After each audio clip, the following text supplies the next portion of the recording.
were you in the US? Is David's in the UK now, aren't you? Frimley. I'm here. Frimley, USA. Yeah. I'll be going back a week from today. Okay. But not till Friday afternoon. So if you're going to have another meeting next Friday, I can be part of it. Okay. Yeah, normally every 2 weeks, but maybe. Yeah, no, thank you, David. Well, thanks for being here. I know you're a busy bunny. Yeah, so good. So we're going to talk about technology. And part of the challenge with this is actually to test our own ability to have difficult discussions. So far, we've talked about some of the basics, but I think technology is an important one because it has an increasing impact on the way we operate, the way we receive information, good or bad. So, I think it should be an interesting discussion. We're okay with that? You okay with that, Paul? Are you all ready to rock and roll? Yeah. Brilliant. How are you doing for timing, David? Have you got any pressing dates to go to, or are you okay for half an hour or so? I'm half an hour or so, but not an hour. Yeah. No, that's fine. Well, let's try and keep it like that. Okay. So, Paul, you kick off. Over to you, sir, and I'll, and then you, David. Then I'll have a go. Cheers. Go for it. Okay. All right. Thanks. Look, technology. I mean, look, I understand how technology has been, what kind of discussions have come from that or have been triggered from that in the past within this forum. But, if you ask me, how do I feel about technology today? I'd say two things. First of all, technology is, I see it as a blessing, and I see it as a blessing from God. Going back to Genesis, the idea that sort of like, we were given dominion over the things, like the first time we sort of like, poke the ground with a stick so that we could plant some seeds. That's technology. And technology's evolved, and by the way, I'm loving the Bible app. So thank you very much. I've had a great start to the year, seriously. And a lot of that is because, some pretty advanced, digital technology on my iPhone, which is fairly sophisticated, has been the one thing that's actually got me into the Bible on a consistent basis. So, technology good. Now, I guess what we're really talking about is how is technology affecting society today, and how is it affecting how we live? And, it isn't so good, because now we've got a whole generation of people who are walking around like that. And they're actually, they're interfacing with life through a glass screen about 14 inches away from their face, instead of sort of like, looking around and marveling at God's, God's awesome creation. And so I thought, because we don't get much time to talk on these things, which is fine. It's like, what is my soundbite for how, for how technology impacts our life? And I think if you look at the main companies, if you look at stuff like Facebook, and if you look at Google, and if you look at Twitter, and if you were to look at Amazon, you could look at those, and you could look at the personalities behind them, and through two different lenses. One being the fruit of the flesh, the fruits of the flesh, and the other one through the fruits of the spirit. I've just been on Netflix, and I've been watching Mary Magdalene, which was the 2018 movie with Joaquin Phoenix as Jesus. But in actual fact, the works of the flesh which are manifest, these are adultery, fornication, uncleanliness, lasciviousness, idolatry, witchcraft, hatred, variance, emulations, wrath, strife, seditions, and heresy, envyings, murderers, drunkenness, revelings, and such like. That's Netflix. Let me tell you something. That is Netflix, right? I mean, and you could look at all these platforms, and you could look at all these sites. You could look at Twitter. You could look at what's on. Certainly, I mean, I'm not so. I don't think necessarily Instagram is. It's certainly not as toxic as Twitter or as Facebook, though it is very harmful to younger girls. I don't think it's as harmful as TikTok, but it's like you could look at the fruit of the flesh, and you could look at the fruit of the spirit, and you could say, okay, how does that match up with these platforms and the individuals behind them? I mean, Zuck is not human, right? This whole thing about the metaverse, it's like anyone with any sense can see that is just, that is not human flourishing. Same for Bill Gates. But you wouldn't say that about it. I wouldn't say that about Elon Musk, and I wouldn't say that about Peter Thiel. I really like those two. And how is that? When I've seen Thiel and Musk interviewed, I do see some love, joy, peace, forbearance, kindness, goodness, faithfulness, gentleness, self-control. And I think that, I was just looking for a quick, a quick and powerful lens to evaluate technology and what it's doing, and that's what I came up. And what really struck me was that, the works of the flesh.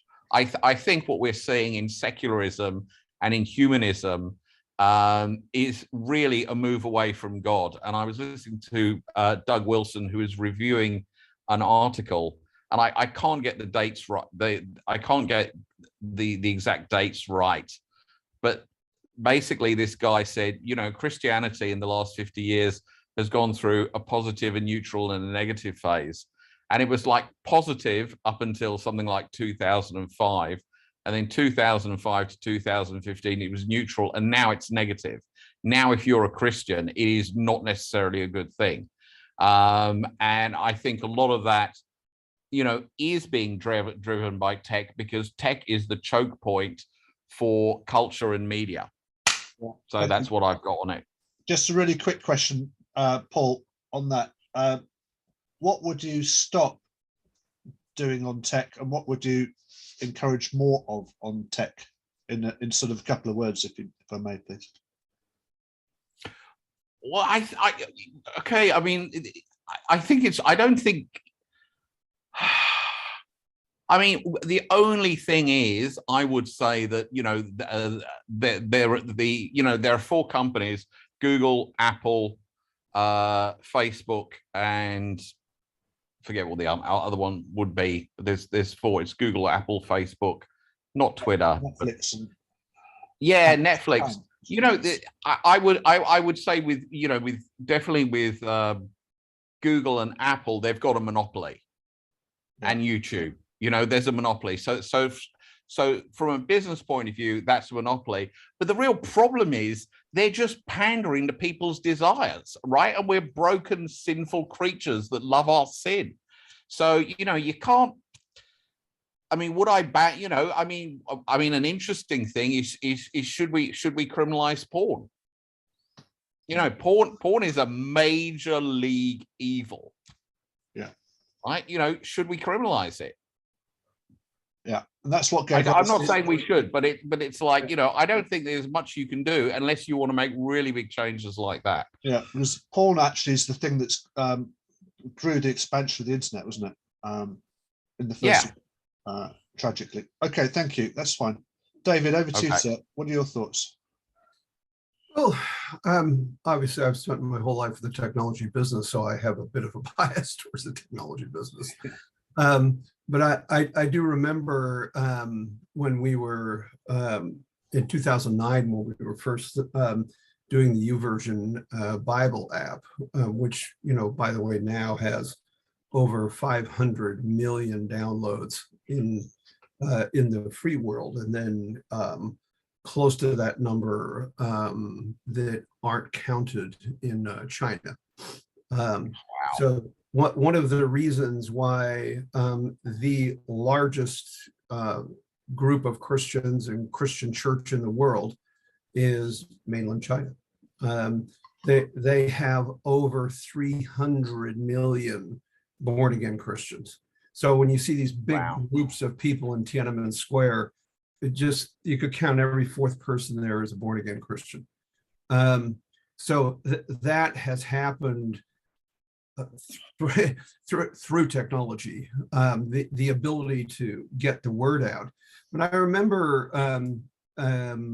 lots of people early on were saying, "Oh, I can't be done with this. I'm going to stick with my paper Bible." And I remember saying to people at the time, "Why are you sticking to my paper Bible?" "Oh, well, because that's the original Bible." No, it's not. If you want to stick to the original Bible, you need a scroll. Matter of fact, to have the Bible, you need a whole room full of scrolls.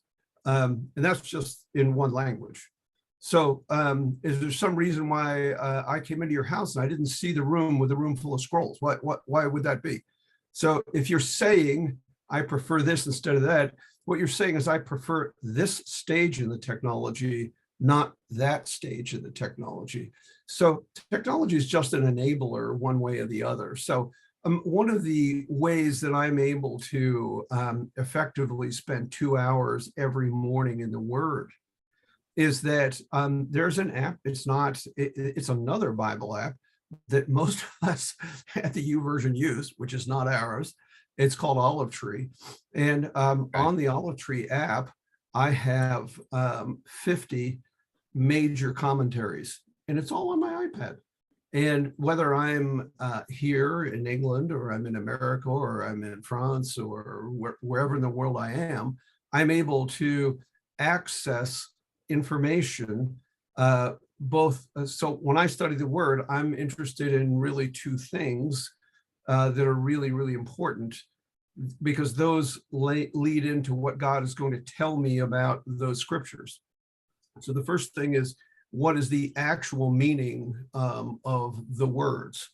So the problem with the English language is that the English language is absolutely horrible at taking anything from Greek or Hebrew and making it comprehensible in the exact sense that God wants it comprehensible. And then the second thing is the cultural context of whatever that is.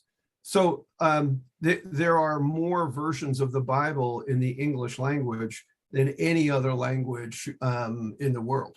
I mean, there are, on the YouVersion, obviously we have 1,700 versions of the Bible, but the English one is, I think, 126 versions, because we and each one of them believes they are God's gift to the universe in terms of their translation. So if you're at the sharp end, like all of us are, either you got to go buy a room full of commentaries. So we had the mental picture of a person with a room full of scrolls. Okay, so if you want to go back to the original, then go back. I mean, that's fine. But if you say, okay, well, actually, I don't want to do that, then what enablers are there?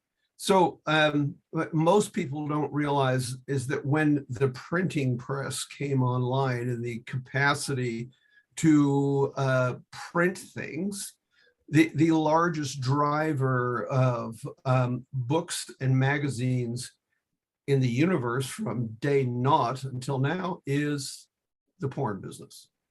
Porn business is not something that appeared yesterday afternoon. Okay, I remember when I first came to the UK in the mid '80s, and going into a newsagent, I mean, the wall was plastered with all these porn magazines. If, as a matter of fact, 50% of everything in print in a newsagent shop when I first came here was porn. So why would it be any different on the internet? And people say, oh, the internet stimulates porn. But the stimulation for porn is no different today than it was 30 years ago, or 40 years ago, or 50 years ago, or last year. So if people want to engage in porn, wide set of choices. Now, arguably, the internet makes it easier because the standard for porn being published has been dumbed down by the governments in the name of free speech. So in the name of free speech, if I want to show you my tits, or show you my twat, or show you anything, particularly if I can get you to pay for it, that's okay. So, but all kinds of other things are okay. Abortion's okay. Unfettered divorce is okay. Being gay is okay. Being a transgender is okay. So we Christians have allowed the society to go there. So for me, it would be a stupid thing to say, well, I don't like technology. Well, do you make phone calls? Do you ever write a letter, or do you communicate with people on the outside? Of course, it's better to communicate face to face and in person, but we're able to have some very effective communication right here over Zoom. Would it be better if we were all in person? Of course it would be. Since me and Tom aren't flying to Sydney tomorrow, that's not happening. So it's not the answer, or maybe even an answer. It is simply a facilitator, simply something that makes it easier to go from here to here. I'm completely focused on interpersonal discipleship, and my title, as far as I'm concerned, is Taladim, which is the Hebrew word for apprentice/disciple, and that's where I'm going to be for the rest of my life, from the rest of my days. That's me. I don't intend to be anything other than a disciple, a talmidim. Can the technology business help me do that? Absolutely. So we know that there, if we say, okay, there's three components to that. I want to be with Jesus, I want to be like Jesus, and then I want to do what Jesus did. Well, how do you do that? You've got to be able to have a base of information to incorporate that into your life and your day and in what you're doing. So to me, just enabler. Technology equals enabler. Yeah. David, thank you, really interesting. I think what you've described is how to use technology from a good heart perspective, and a Christian perspective, where you've got a clear sense of Holy Spirit driven right and wrong. I think if you I guess the question is, and my concern is to a degree, just a quick question for you is, if you are a young person without that and you have access to technology, how good is that for them, and what are they likely to look at, and what type of material are they likely to consume, and how much of it versus, and can they get off it? So I think, yes, if you can control it in the way you've just described, that's fine. I guess just put it back to you in terms of a less fortunate, less grounded person like yourself at your young age, mid-30s, what would your advice be to a young person? To me, it's fairly simple. We see all these books on psychology, and we very overcomplicate the human condition. If you look at you and me, all three of us, and everybody we'll ever meet today, is being formed in some way, shape, or form. Yeah. If you started breathing this morning, the world around us formed you in some way, shape, or form. Yeah. So at the center of that formation is the environment. So you choose the environment you're in. You can control the environment you're in many cases. But there's three components that at the top of it is the stories we believe. So we believe some stories for whole lots of reasons. We grew up with them, our families gave them to us, we uncovered some information, we got education. So there's the stories we believe. The second thing is the habits that we have. So we've all developed habits over a long period of time. And Paul, you've been through a process to examine those habits, because those habits can get very dangerous. And then the third component is the relationships we have. So that we are being structured by those three things every day. Can technology change that? Absolutely. Technology can, again, facilitate access to all that. But as a teledim, as a disciple, we're not shaped by the environment. The environment has been replaced by the Holy Spirit. So we've got the Holy Spirit in the center of it. At the top of it, and there's three components to that. At the top of it is the teaching we get exposed to. Okay. The next part is the practice that we implement that teaching. And then the third part is the community within which that gets displayed. So if you look at those three things, both back to the original formation of humans and how they get formed and what they're doing, every single person you see today, well, Paul, you're at the end of your day, so you know who you saw today, was being formed by those three things in terms of the environment. So it's foolish to just say the environment, because the environment is the environment. But the environment, the formation of that environment, what gets to you, what causes you to work, live, believe, get up, go to bed, everything else is three things. You know, first is the stories you believe, the habits you have, and then the relationships you have. And we are meant with Jesus inside of us, with the Holy Spirit inside of us, to replace those things with three other things. At the top is teaching. We've got to get effective teaching, then practice, and then community. Now, can technology replace any of that? No, but it can aid in the teaching part. We've got access through the net to teaching we wouldn't possibly have had access to, in the past. Paul, in Sydney, there's a half a dozen places you can go to get fantastic teaching. There's probably more than that, but there's half a dozen I know of that you could get good teaching at. In terms of practice, I mean, you've been through the whole, some of the process of how to implement the teaching into practice. And then you've got to take the practice and move that into community. So can technology help? Well, it can't help you determine that those are the main things, but it can help you to say, that's me.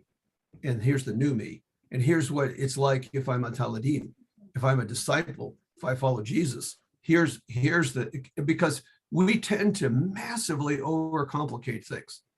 It's not that complicated. It's fairly straightforward. Yeah, thanks, David. That's fine. So my contribution is one of, first of all, acknowledging the positives. So I am an engineer and technologist. So I think I don't disagree with anything you say in terms of availability of information, David, facilitation of, Bible groups and all that sort of thing, as well as the other thing that technology does very well, which is something I worked on since the early 90s, is asset utilization. You simply can't do it with that technology. Things like routing, Google, the computation to do 25 drops runs into the billions, right? People try and do it, and you bloody can't. So people are doing things that they can't do.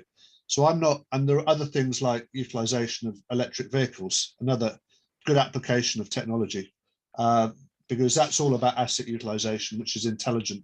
I guess my concern with technology is the driver behind it. So when I look at company turnaround, I look at the thinking that's driving it, and the sort of psyche of the founders, because that's actually where, so if you look at the psychology of, Amazon and Mr. Bezos, that is all about, he actually, interesting enough, and not many people probably aware of this, is all about going to space. He's absolutely obsessed with space, and he's really fearful of stasis, and he's relentless on a growth journey. And the implications of that are dramatic, and he accepts that he has to move to Mars and he wants to live forever, right? Now, that is the sort of thing that I've studied. And I think, well, actually, is that good? How does that fit in with my plan? And I really, you mentioned Musk. Musk is interesting as well. I totally agree. It's quite well intentioned, but his part of his strategy is one of, and actually he's very anti-woke. So he really gets the concerns around woke and the lack of freedom of speech and stuff. But he's very much into the neural network and plugging things into the back of your head, which of course is, in terms of overriding a lot of the things we're talking about, providing that direct link, which is potentially a seriously demonic thing, because it's potentially replacing the Holy Spirit. So this is what I look at in terms of what's the thinking behind it. And if you look at things like YouTube tried to change their algorithm to make it better, but noticed that their users dropped off a cliff because they started trying to trigger the positives rather than playing to people's negatives, because human beings respond to negative things because it matters, basically. And things can hurt us, things can kill us. So we naturally are more observant of those, and that also triggers our dopamine and other things. The other thing that happened. Okay, can I ask a question? Yeah. In that case, because there were 3 falls. There was the fall in the garden, there was the flood, Noah, God wiped it out again, and then there was Tower of Babel. Do you think?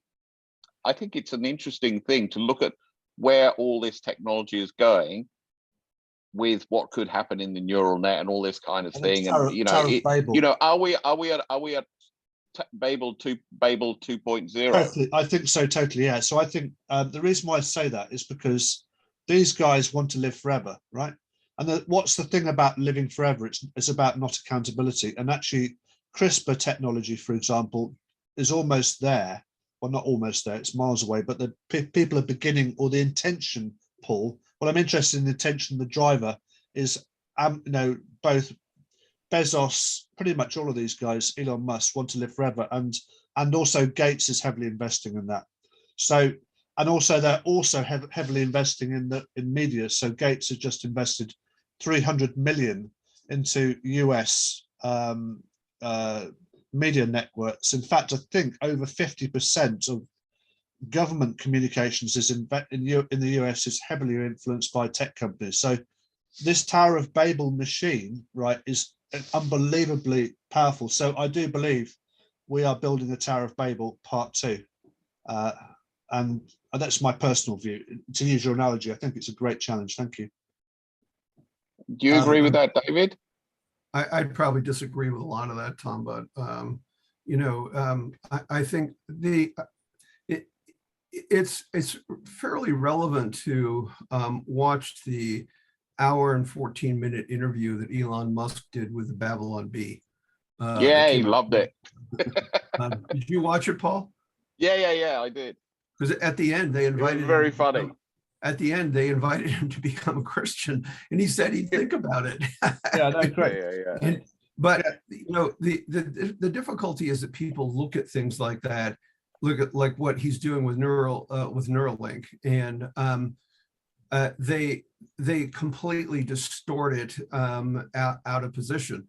So if you had a heart difficulty and you went in and they installed a pacemaker in your heart, you would never you would never say, oh, that's a demonic thing because it's actually keeping my heart going when it should have died. Because what Neuralink is doing is it's taking the electronic pathway in the same way when you put a pacemaker in your heart, okay, it's reading the electronic rhythm that your body's producing for your heart and regularizing it. It's David, making it stable. David, I'm not just on this point. I'm not suggesting that my view is right or wrong. I'm suggesting, nor should we normalize it. I'm suggesting this dialogue should be taking place, and I don't see it is taking place. No, my point is, you have to take the dialogue. The dialogue has to be put in place vis-a-vis the truth of what it's actually doing. Yeah, so what Neuralink is doing is it's saying, okay, you've got a severed spine, you can't walk, you're a paraplegic, and one of the only thing lacking is the electrical impulse that goes from here to here. That's not what I'm referring to. But what I'm saying is, if you're going to say, what about Neuralink? Is it putting something in the brain? Yes. Is that the capacity to change the way anyone's thinking is miles away. But I think it's the intention, Paul. I mean, this is why I think we need to have this dialogue. So I'm looking at this from the intention of it.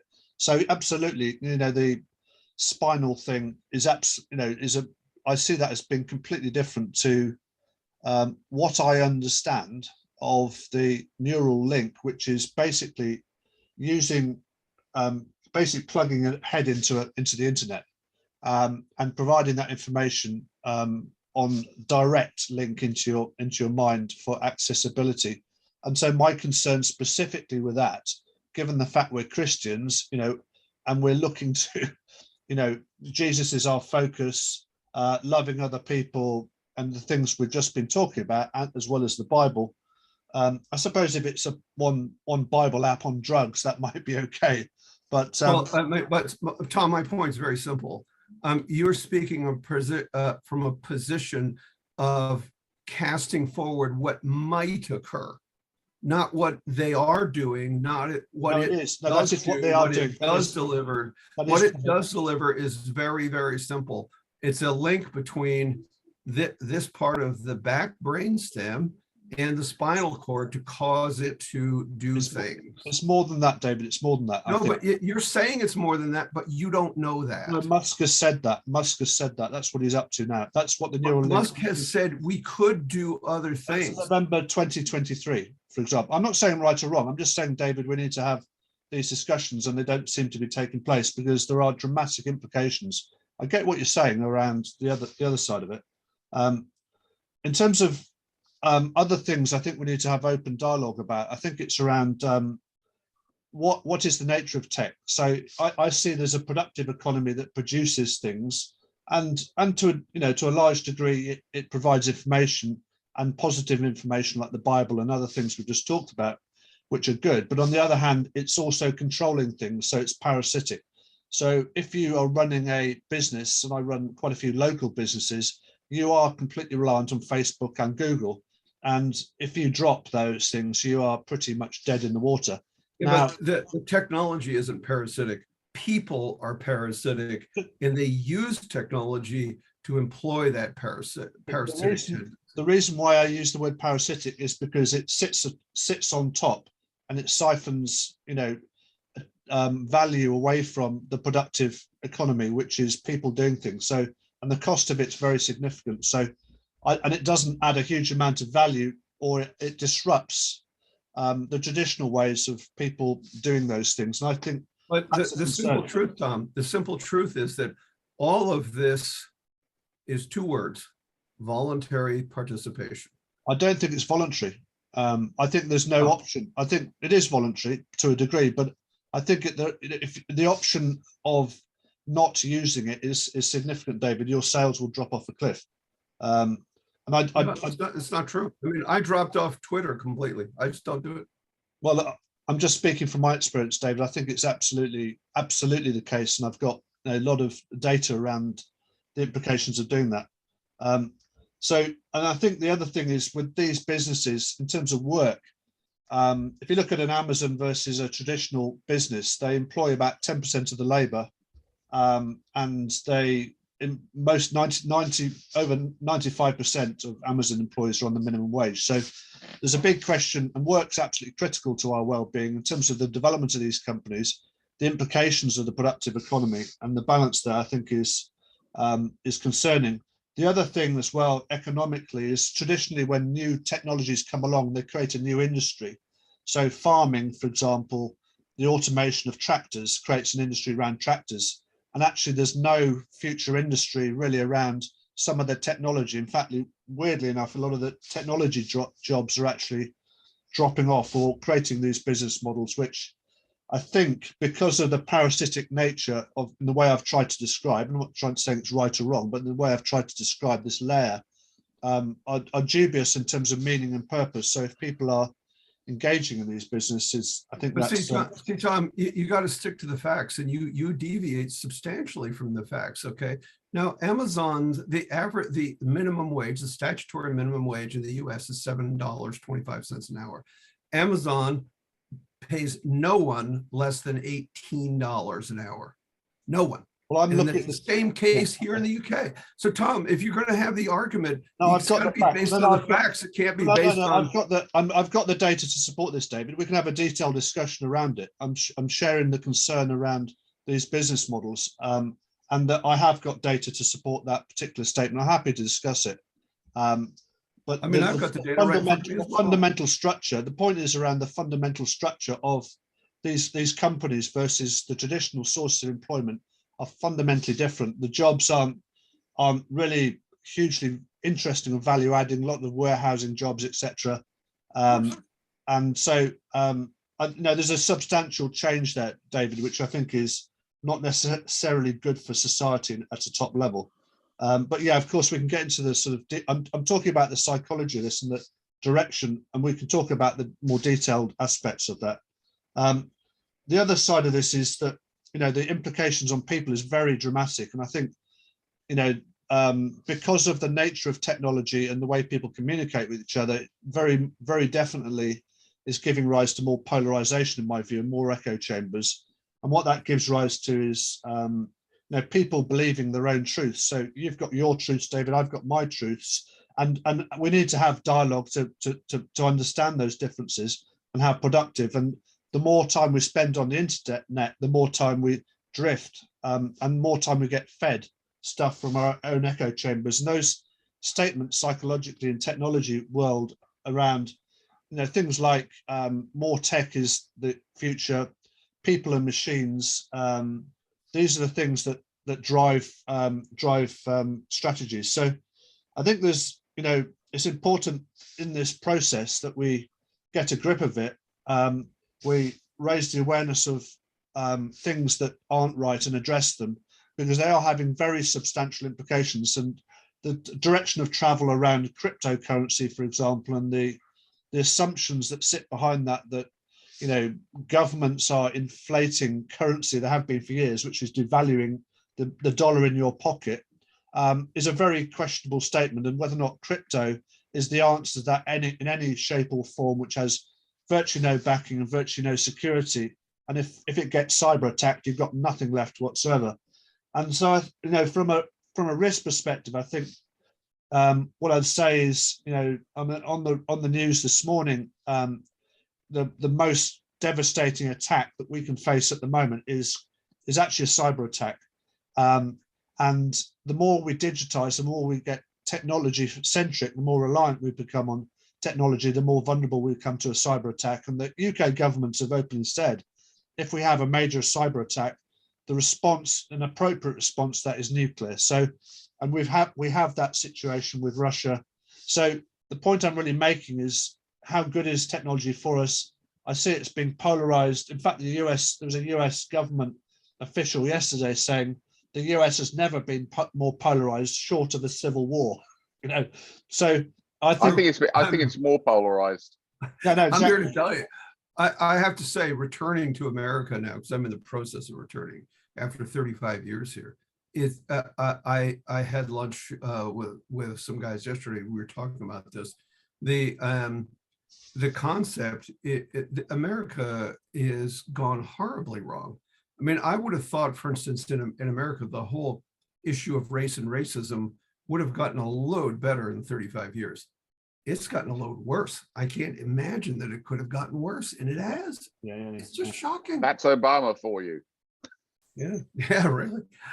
And the difficult thing that Americans are really, particularly the conservative Americans, are having trouble swallowing is that when Bill Clinton left the presidency, okay, America had no debt, zero, not a P, and they had a surplus. And same thing with Obama. Yeah. And you got to say, okay, since then it's been all conservatives, except this new guy, Joe Biden. What have we done? The net result is not zero. It's a negative number by a massive number. David, can we just talk about that for a minute in terms of the implications of technology in that context on the US and polarization and things, the provocative subjects like race and all that stuff. How do you think tech contributes to that, one way or the other? I'm not suggesting one way or the other. From my own perspective, it makes no contribution whatsoever, because the people saying the things that they're saying, and most of that is coming from right-wing Christianity. Okay, I got to watch a fundamental Bible-believing teacher who I've had great respect for 2 weeks ago say flat out he doesn't understand why there weren't more born again Christians storming the Capitol on January 6th a year ago. Yeah. The thinking of the American evangelical right is so warped, so distorted, Yeah. so out of whack that technology is just an enabler. Well, can I just make one point? Use. David, can I just make one point? I'll give you an example, and which Paul and you can challenge. There was a situation a while ago where a little chap, 15-year-old, said something on social media. It got whipped up into a shitstorm, misunderstood, and the bloke was killed in King's Cross Station. If you look at the dialogue around Boris, his corruption, all this sort of stuff, these are generalizations and negative generalizations. And for disenchanted people, you can whip up the masses. Black Lives Matter, David. And I think from my analysis of the psychology, I'm not even being particularly I observe that these statements are very attractive, David, and they galvanize people and they cause non-thinking masses to join these things, particularly if they're disenchanted or if they feel like they're marginalized for some reason.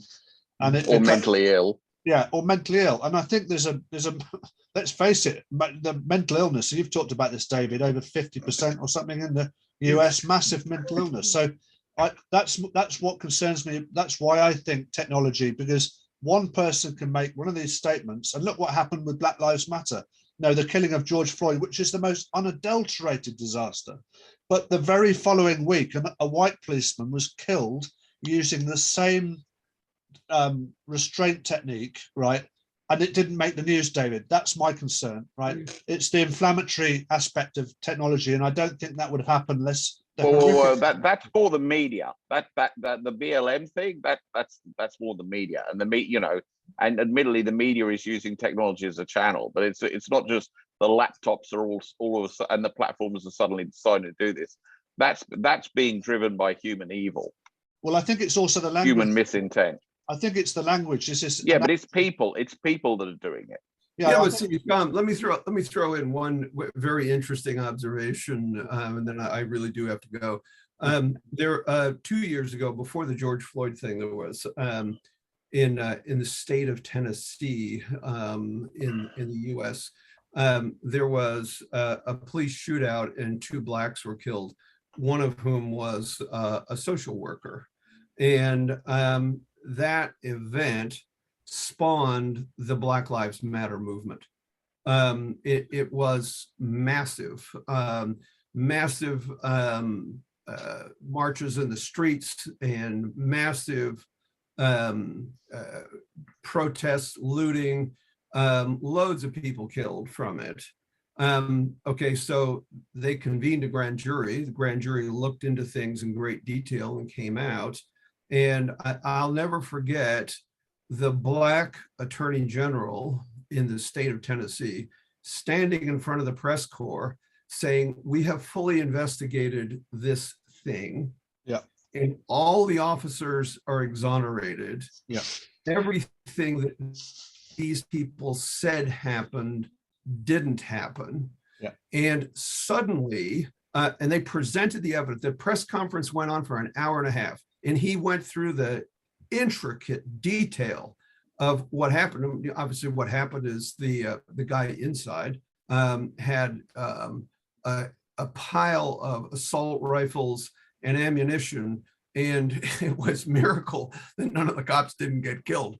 And so what came out when the facts were examined was completely opposite from what was the foundational ethos to Black Lives Matter. However, I understand what you're saying in terms of the tech business fueled that. The tech business fueled something else, okay? The moment that was announced, and there was no Black leader in America that wasn't watching that show. Everyone, including Oprah, including Jesse Jackson, including every one of them. And I'll tell you what, once that was announced, those cameras and microphones went straight over to Jesse Jackson and Oprah and all these other people. And you know what they said? They said, "We are speechless. That's great. We got it totally wrong." Yeah. And so what it looks like from here, 5,000 miles away, is that these Black Lives Matter people are running away with the whole thing. Yeah. Let me tell you, the same media that got that level of attention for Black Lives Matter also destroyed them. Yeah. And they are in a process of complete total meltdown. Yeah. This morning's New York Times talks about the fact that Joe Biden, the president who got elected on the back of all this, okay? Let's go, Brandon. His ratings are the lowest of any president who's ever been president. Yeah. His black vice president, Kamala Harris, is more distrusted than what in America they call real estate agents.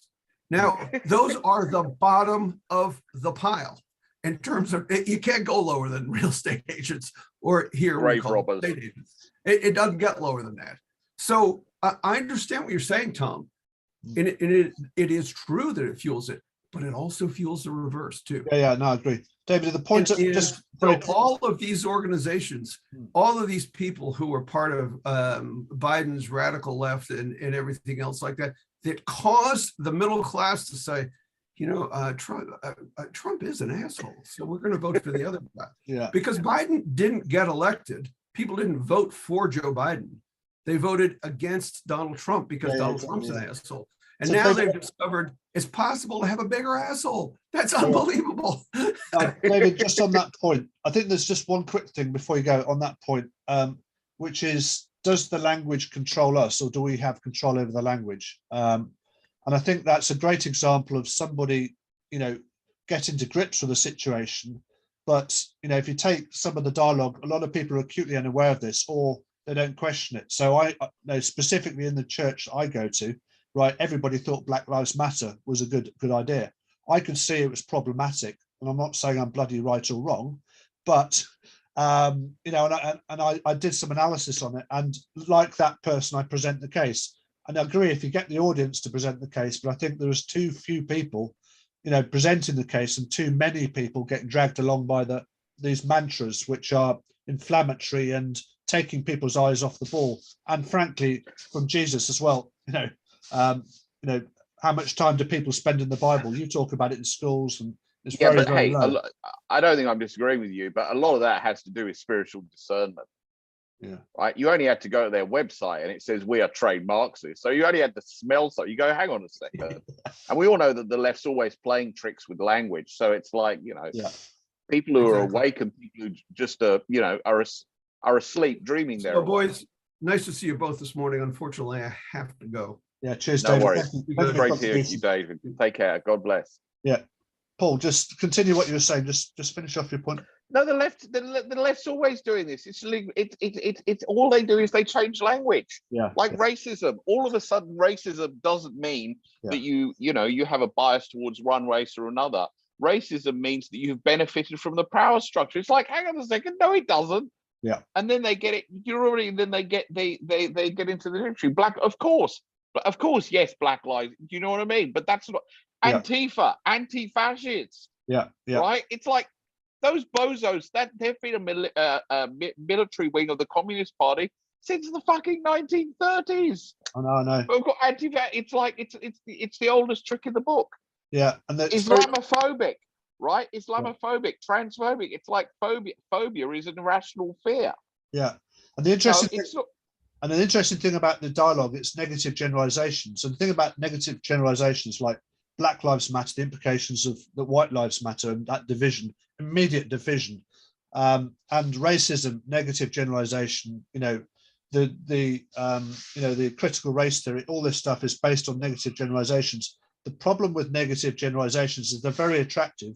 They create purpose and they galvanize sort of a revolutionary zeal for disenfranchised people, which there are many, sadly. So I think, you know, and the language that comes out of it gets a life of its own, and people stop thinking, Paul. That's my concern. Yeah. And so it's a question: if your enemy is my enemy, then I am your friend. Absolutely. And the problem is that people stop talking to each other. And these are people, I mean, I don't know in your particular situation, but certainly during the pandemic, I've noticed, because people's ability to talk to each other is reduced.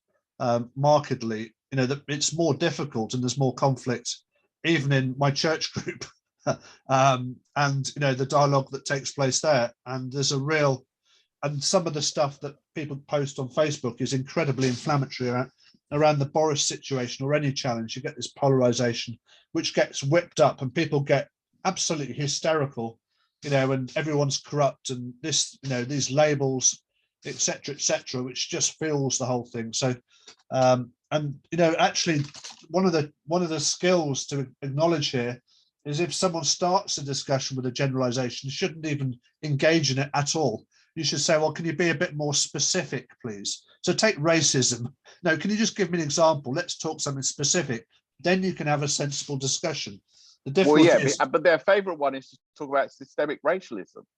Absolutely. It's like, yeah, okay, well, what is, again, but they'll never go to that. No. Well, because they don't want to debate. The No. left just, they just want to slur you. Yeah. But those tools are very crafty. The labels, the avoidance, the gaslighting, very clever. It's all about manipulating language. Yeah. And social media, I have noticed, because I look at, if I look at the absolute dialogue that takes place on anywhere, pretty much, it's bloody pointless. Doug Wilson talks about rules for radicals. I mean, there is that straight out of the rule book. Yeah, absolutely. And they're clever at it, and they're very subtle. But China, actually, the experts of this. They're the experts at propaganda and gaslighting. They're amazing. And they've planted people on LinkedIn, etc. So this language, I think, is probably actually out of this discussion, Paul. I would say I am more concerned about language than I am about technology, because if the language is okay on technology and it was healthy and people understood what was inflammatory and what was pointless, then technology, as David said, would probably perpetrate the right type of analysis and that Black Lives Matter thing in terms of the investigation he described. Don't know what your final thoughts are. That'd be my final thought on this. Language. Look, I think, and Jordan Peterson talks a lot about this a lot. Is I just think you have to be more thoughtful and very, very clear about the language that you use. So, for example, one thing that I do that can be, annoying to my sponsees is if they say they were depressed, I go, "What are you depressed about?" And they go, "Oh, well, I broke up with." I go, "So you're not depressed? You broke up with your girlfriend?" No, but it's a big, right? It's like, yeah, you're not depressed. You're unhappy because you broke up with your girlfriend. That's okay. Yeah. You should be unhappy about that. Yeah. That's go be unhappy about it. Do you know what I mean? But don't think it's something else. I mean, it's language is really, really important. Yeah. We need that clarity. Yeah. Okay. That's what self-awareness is. Yeah. That language, by the way, that label of depression justifies a status quo and doesn't address. Yeah, it's like oh, I don't know. It's like no, you're upset because you go into that. It's like label it. Correct. Be specific. Jordan Peterson's always about being very, very careful with your language, because what it is it's the level of analysis and the level of critical thinking that's going on in your interior life. Your ability to think about your thinking. Yeah, and I think that, part of the reason, if you look at my dialogue on LinkedIn, part of the reason why I engage in ridiculous discussions is just to watch this language. And some of it I struggle with myself, even though I understand the psychology to a pretty deep depth. But it's very difficult to avoid the barrage of gaslighting and labels that come your direction. And what happens, of course, other people jump on the bandwagon, and it requires courage to say, to actually make sense of that and continue to engage without getting tarnished by this very difficult dialogue. So I don't think we should. The difficulty with this is that people go silent, Paul. That's the difficulty. So the challenge is, what are people not saying? And I think there's a lot of people, in fact, it's your note about discernment. How many people have actually thought it through at all? If you take woke, for example, how many people or technology, whatever the subject is, how many people have actually thought it through? Therefore, or how many people have said, look, I'm not going to talk about that. I'm not going to talk about politics. I'm not going to talk about this, because we get this situation that takes place. And the important thing is, I think we do talk about these things to maintain relationships. and develop the skills to do that. But yeah, brilliant. I've really enjoyed this discussion once again, Paul. Thank you very much for your time. Good to see My you. pleasure. Good to see you. Anything Cool. else? Is there anything else to talk about? Just as a complete aside on that, I'm really happy with everything you've done, Paul. I think the only thing I didn't. Thank you. You'll have I was working on the emails today, and I mean it's going to take me a little longer than I thought, Okay. but I will have something for you Monday your time. Thank you very much. That's perfect. Either Good that job. or a very good excuse, but I'm pretty sure I can nail it over probably just over the weekend. Fantastic. Thank you very much, Paul. Cheers. Yeah. All right. Take care. My friend. Cheers. Bye. Bye.